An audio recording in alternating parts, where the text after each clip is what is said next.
बच्चों, कैसे हैं आप सब? आशा करती हूँ आप लोग खूब स्वस्थ हैं, मस्त हैं और अपनी पढ़ाई में सब लोग व्यस्त हैं बच्चों।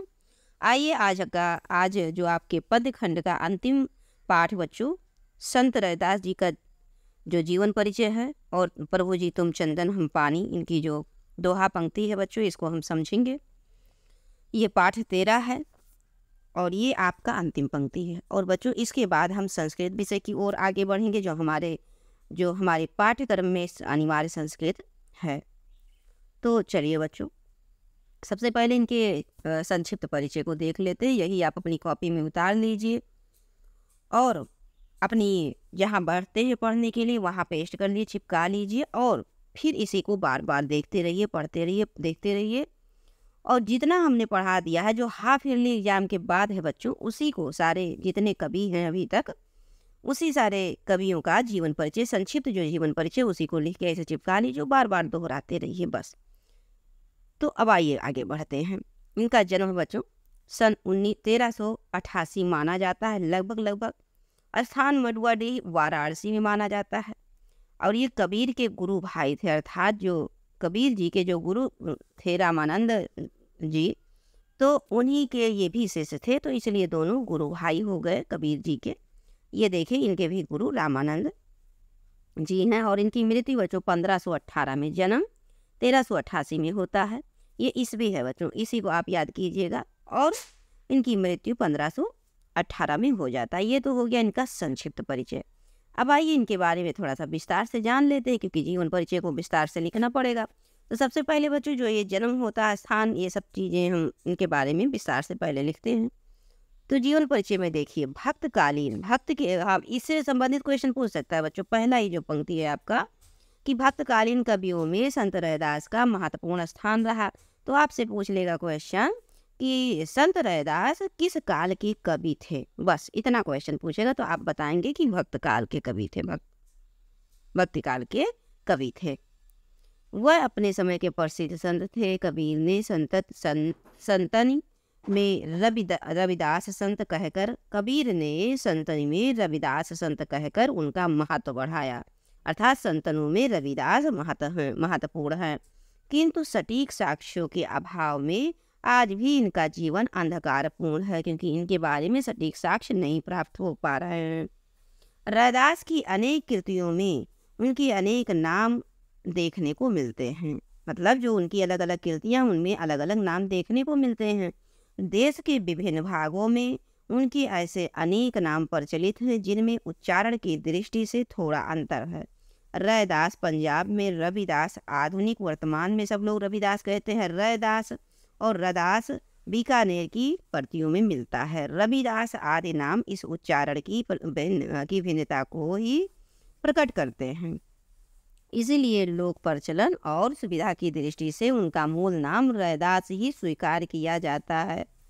भक्तमाल में, भक्तमाल बच्चों नाभादास ने लिखा है, तो भक्तमाल में कहा गया है कि रैदास रामानंद के शिष्य थे। स्वतः रैदास की वाणी में भी ऐसे उद्धरण उपलब्ध हैं जहां उन्होंने स्वामी रामानंद को अपना गुरु स्वीकार किया है। तो देखिए बच्चों, इनका एक पंक्ति है, दोहा है, देख लेते हैं।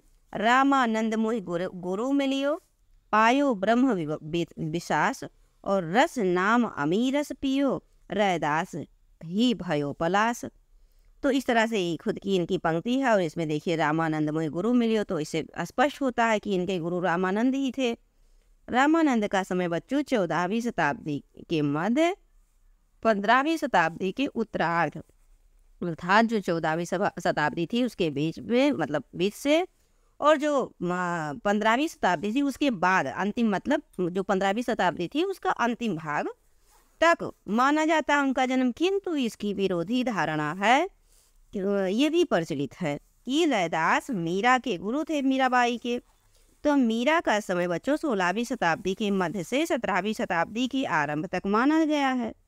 तो प्रायः सभी विद्वानों की धारणा है कि रैदास कबीर का जन्म 1398 ईस्वी है, और मतलब वही समकालीन है उसी समय के 1398 लगभग। रैदास के माता पिता के बारे में प्रामाणिक रूप से कुछ कहना कठिन जान पड़ता है। अब रैदास के जन्म के संदर्भ में देखते हैं बच्चों। तो रैदास के जन्म के संदर्भ में विद्वानों की आमराई ये है कि रविदास स्वामी रामानंद के 12 शिष्यों में से एक थे।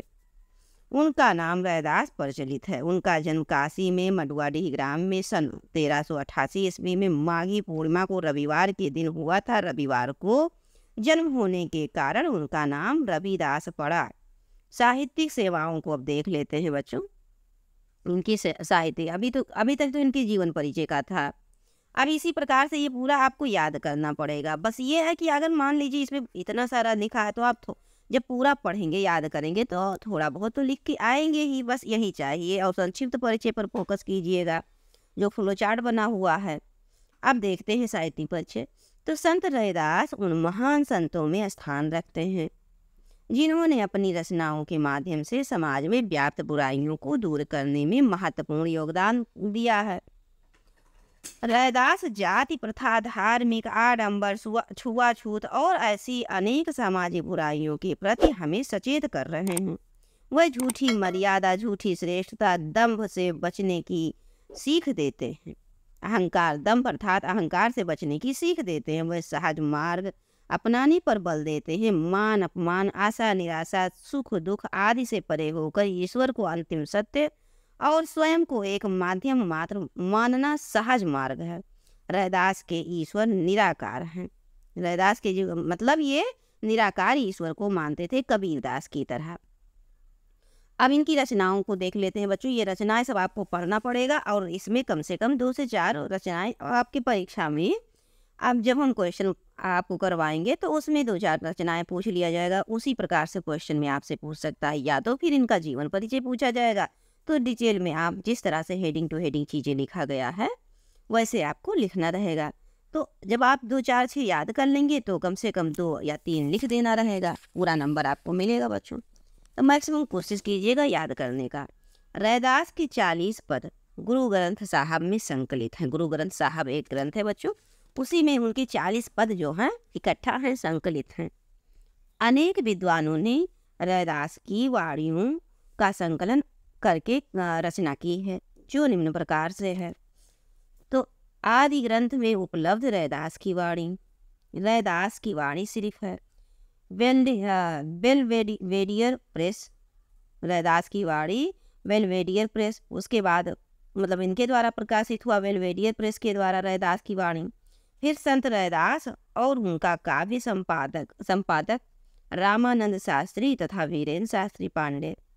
संत सुधासार संपादक मतलब संत सुधासार और इनके संपादक वियोगी हरि थे। और संत रैदास और उनका काव्य इसके संपादक रामानंद शास्त्री और वीरेंद्र पांडे थे। और संत काव्य परशुराम चतुर्वेदी संपादक थे। और संत रैदास नाम से व्यक्तित्व एक यौन कृतित्व तो संगम लाल पांडे ने इसका प्रकाशन किया। और संत रैदास डॉक्टर जोगिंदर सिंह ने किया। और रैदास दर्शन संपादक बच्चों इसके आचार्य पृथ्वी सिंह आजाद थे। इस तरह से अलग अलग विद्वानों ने इनका अलग अलग नाम से इनके क्या है जो इनके जो पद हैं बच्चों उस पदों को प्रकाशित किया पत्र पत्रिकाओं में। संत रविदास श्री रत्नचंद के संत रविदास नाम से श्री रत्नचंद ने प्रकाशित किया। और संत रविदास विचारक और कवि ये डॉक्टर पदम गुरुचरण सिंह ने। इस तरह से तो आप 2-3 याद कर लेंगे कम से कम, लिखने के लिए 2-3 और याद करने के लिए 4 से 5 याद करेंगे तो 2-3 आप याद कर लिख ले जाएंगे बच्चों। गुरु रविदास वाणी ये डॉक्टर वेणी प्रसाद शर्मा जी ने। इस तरह से सब लोगों ने अलग अलग इनका। अब ये देखिए बच्चों, ऐसे आपको चीज़ों को लिखना रहेगा हेडिंग टू हेडिंग। सबसे पहले आप क्या कीजिएगा, ये यहीं बना लीजिएगा अपने आंसर कॉपी में एग्जाम में। और इसी के माध्यम से इन्हीं चीज़ों को आप विस्तार से नीचे वाक्यबद्ध करते हुए लिखेंगे। उसके बाद ये जीवन परिचय में जो चीज़ें हैं उसी को जो फ्लो चार्ट है उसको लिखने के बाद ये सारी चीज़ें जो है भक्तकालीन वही सारी चीज़ें देखिए बच्चों दिया हुआ है। और ये पंक्ति, ये जो दोहा पंक्ति है इसको लिख देंगे तो थोड़ा और सुंदर हो जाएगा। इसी तरह से चीज़ें आपको अब इसमें से ऐसे पढ़ लेंगे 2 से 4 बार, इसी मोबाइल से ही पढ़ लेंगे और थोड़ा थोड़ा चीज़ों को लिख लेंगे और उसी को दोहराते रहिएगा परीक्षा तक। अब आगे देख लेते हैं बच्चों इनकी भाषा शैली किस प्रकार थी। तो रैदास की भाषा वस्तुतः तत्कालीन उत्तर भारत की सामान्य जनता की प्रतिग्राह्य भाषा बनकर राष्ट्रीय एक सूत्रता की भाषा बन गई थी। अर्थात जब उस समय जो उत्तर भारत में भाषा चल रही थी, लोक समाज में सिंपल साधारण भाषा, तो वही भाषा इनकी रही। वह सरल प्रवाहमयी और व्यंजक ब्रज भाषा का प्रयोग करते थे, जिसमें यथास्थान अवधि का भी, राजस्थानी का भी, खड़ी बोली, अरबी, फारसी कई शब्दों का मिश्रण कर लिए थे अपनी पद में। इनकी भाषा में अवधि एवं ब्रज के शब्दों का अधिकाधिक प्रयोग मिलता है। अब ये चीज आप ऐसे लिख देंगे भाषा शैली में, है ना बच्चों। बहुत सारा नहीं लिखेंगे, तो ऐसे आप लिख देंगे कि उनकी भाषा क्या थी, सरल प्रवाहमयी व्यंजक और ब्रज भाषा का प्रयोग किया करते थे, प्लस ये सारी चीजें आप लिख देंगे। उसके बाद यहाँ तक लिख लेंगे। इनकी शैली भी प्रसाद गुण संपन्न और मुख्यतः अति अभिधात्मक रही है। और रैदास के काव्य में भावातिरेक की मात्रा अधिक थी, अतः उनकी रचनाओं में अतिरेक को प्रकट करने के लिए प्रतीकात्मक लाक्षणिक शैली अनेक स्थलों पर सहायक हुई है। और दैन्य भाव, आत्मनिवेदन, सहजता एक तरह से उनके काव्य की केंद्रीय विशेषता रही है बच्चों। देखिए, प्रभु जी तुम चंदन हम पानी, अब इसके बारे में पढ़ लेते हैं, क्योंकि यही पद हम लोग आज पढ़ेंगे अपनी पाठ्यक्रम में। तो पद में रैदास ने अनेक उपमाओं अर्थात उपमा का सहारा लिया, जैसे जैसे लगा के, प्रभु जी तुम चंदन हम पानी जैसे करके आगे अपने प्रभु जी की श्रेष्ठा अर्थात अपने ईश्वर की श्रेष्ठा किया है, श्रेष्ठ कहा है।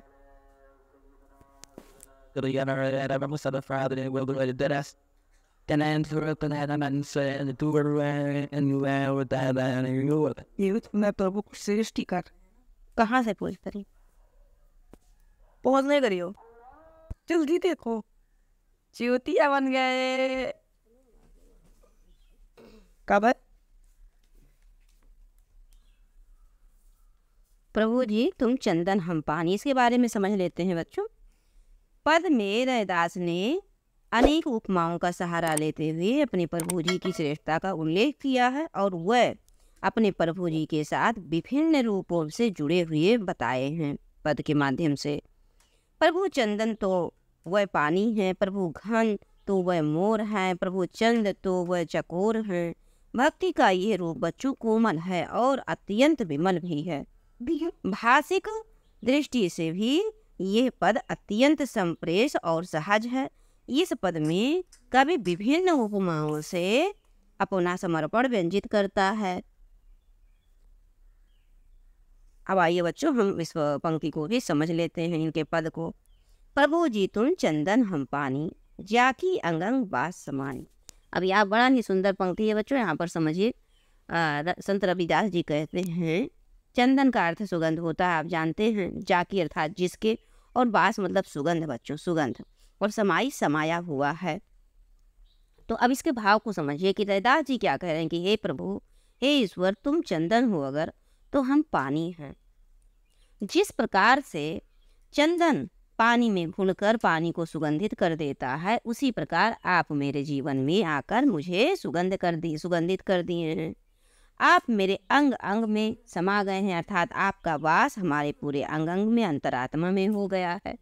और इसलिए मैं चंदन रूपी ईश्वर को अपने अंग अंग में बसा लिया हूँ, और इसीलिए मैं पूरी तरह से सुगंधित हो गया हूँ, अर्थात मेरा मन निर्मल हो गया है, स्वच्छ हो गया है।